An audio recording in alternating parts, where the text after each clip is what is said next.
kelompok Caca, Cika, Fania, dan Karina. Sukses itu adalah definisi dari sesuatu yang setiap orangnya tuh bisa beda-beda. Dan sukses dari kelompok kami adalah kemampuan bisa berdiri tegak dengan harapan tanpa menjatuhkan orang lain. Wih, tepuk tangan dulu, Masya Allah.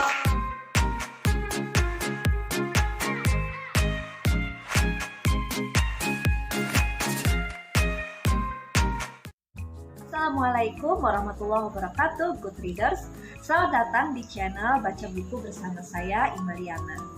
Good Readers pastinya sudah menyaksikan 2 video mengenai kegiatan saya bersama murid di awal semester tadi ya.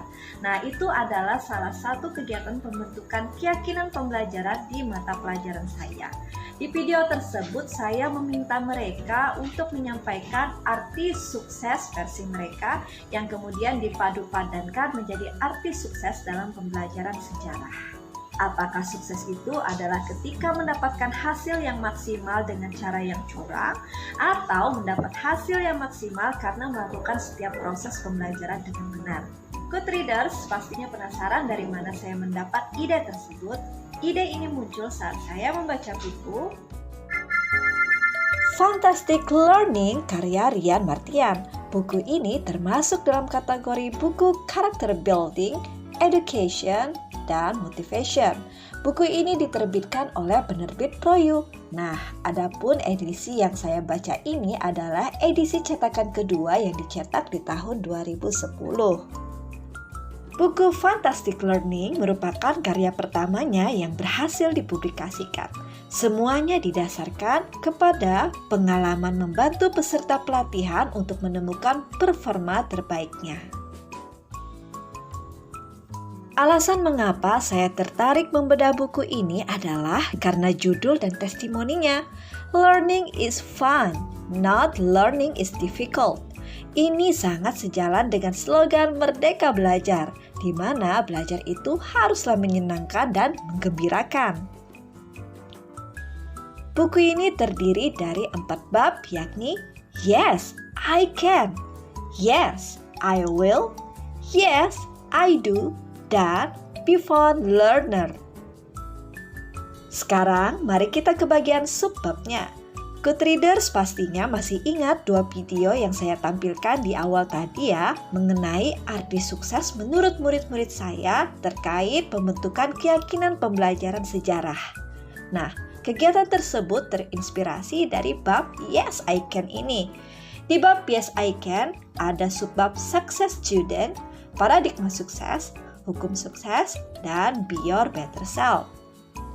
Selanjutnya ada bab Yes I Will dengan subbab Miliki Impian, Dream Building, Life Mapping, dan Time Management. Kemudian di bab 3 ada Yes I Do dengan subbab Fantastic Brain, Fantastic Learning Style, Fantastic Writing, Fantastic Memorizing.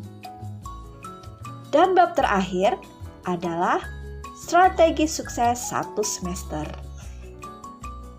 Subbab Success Student. Semua orang pasti berharap untuk sukses. Sekarang, apa arti dari sukses? Sukses adalah ketika kita merasakan sesuatu yang sangat menyenangkan atau sangat bahagia atas sesuatu yang telah kita upayakan. Seperti kebahagiaan kala menjuarai Olimpiade Matematika atau perasaan bangga saat memenangkan pertandingan bola basket. Sukses adalah ketika kita bisa memberikan manfaat kepada orang lain, seperti saat kita berhasil menjuarai Olimpiade Matematika atau memenangkan pertandingan bola basket, dan kemudian orang tua atau guru kita merasa ikut bangga dengan keberhasilan kita. Sukses adalah ketika kita bisa mencapai apa yang benar-benar kita inginkan. Misalnya, kita menargetkan masuk ke perguruan tinggi pilihan dan ternyata berhasil mewujudkannya. Dan yang terakhir, sukses adalah ketika kita mendapatkan hasil melalui proses yang baik dan benar. Nah, ini adalah inti dari 2 video yang ada di permulaan tadi. Katanya sukses itu karena faktor keturunan. Katanya sukses itu karena faktor hoki atau keberuntungan. Ada juga yang mengatakan sukses itu karena faktor nasib, faktor sio, zodiak, hari, jam lahir, dan faktor kesempurnaan kondisi fisik. Ada juga yang bilang karena faktor tingkat pendidikan formal yang tinggi atau karena faktor usia.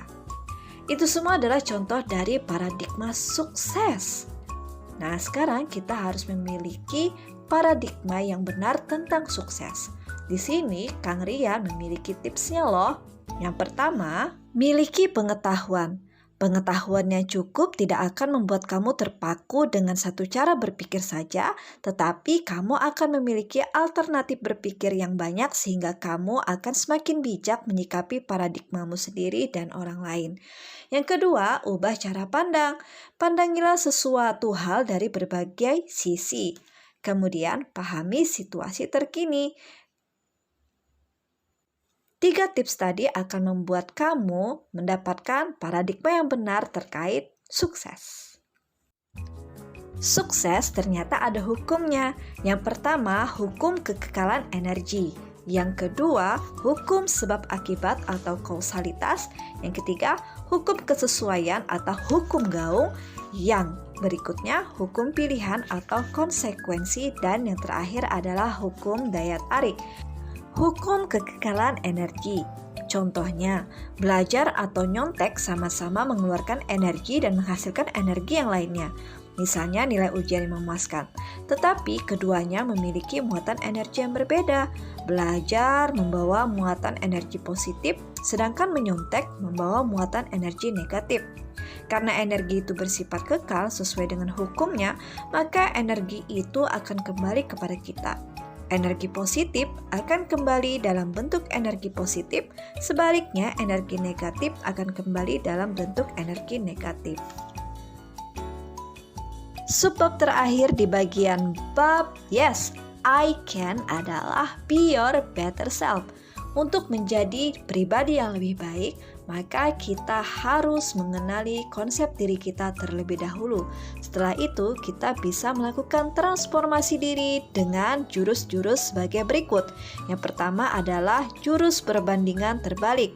Perbandingan terbalik adalah membandingkan diri kita dengan orang lain yang kondisi fisiknya atau non-fisik lebih buruk dari kita, namun orang tersebut mampu berusaha dan meraih prestasi atau keberhasilan yang sama, bahkan lebih dari kita. Tujuan dari teknik ini adalah untuk memunculkan rasa syukur, kemudian memunculkan kesadaran bahwa sebenarnya terdapat ultimate power dalam diri kita dan membangkitkan ultimate power dalam diri kita. Jika dia bisa, saya pasti jauh lebih bisa. Jurus kedua adalah jajak pendapat terfokus, karena pendapat orang lain tentang diri kita adalah salah satu pembentuk konsep diri kita yang cukup kuat. Jurus ketiga adalah visualisasi. Visualisasi adalah aktivitas membayangkan suatu peristiwa yang kita inginkan. Jurus keempat adalah melakukan afirmasi. Afirmasi adalah pernyataan kepada diri sendiri bahwa sesuatu yang kita inginkan atau kita harapkan telah terjadi atau pasti terjadi. Jurus kelima adalah mengenang kisah sukses pribadi. Kebanyakan orang lupa bahwa mereka pernah atau punya pengalaman sukses. Namun, kebanyakan orang lebih fokus pada pengalaman-pengalaman kegagalan. Ingat, apapun yang kita fokuskan akan selalu jadi kenyataan. Maka berfokuslah pada sesuatu yang positif. Jurus keenam adalah berguru. Cari seseorang yang kamu kagumi dan telah berhasil pada bidang yang kamu inginkan. Jika memungkinkan, orang tersebut adalah orang yang merupakan pembanding terbalik kamu. Jurus terakhir adalah membangun kebiasaan untuk pengembangan diri. Kebiasaan akan terbentuk ketika kita sering melakukannya. Selanjutnya kita akan menikmatinya. Kebiasaan-kebiasaan yang positif nantinya akan membangun kebiasaan atau pengembangan diri yang positif juga. Saya pribadi sangat merekomendasikan buku Fantastic Learning karya Rian Martian ini karena isinya sangat berbobot dan menggugah kita tentang apa itu makna dari belajar. Adapun bab 1 yang saya bahas hanya sebagian kecil dari manfaat buku Fantastic Learning. Maka dari itu, saya benar-benar merekomendasikan buku ini untuk dibaca khususnya untuk pelajar sekalian. Terima kasih sudah mengikuti channel ini. Semoga bermanfaat. Bertemu kembali di pembahasan buku selanjutnya. Wassalamualaikum warahmatullahi wabarakatuh.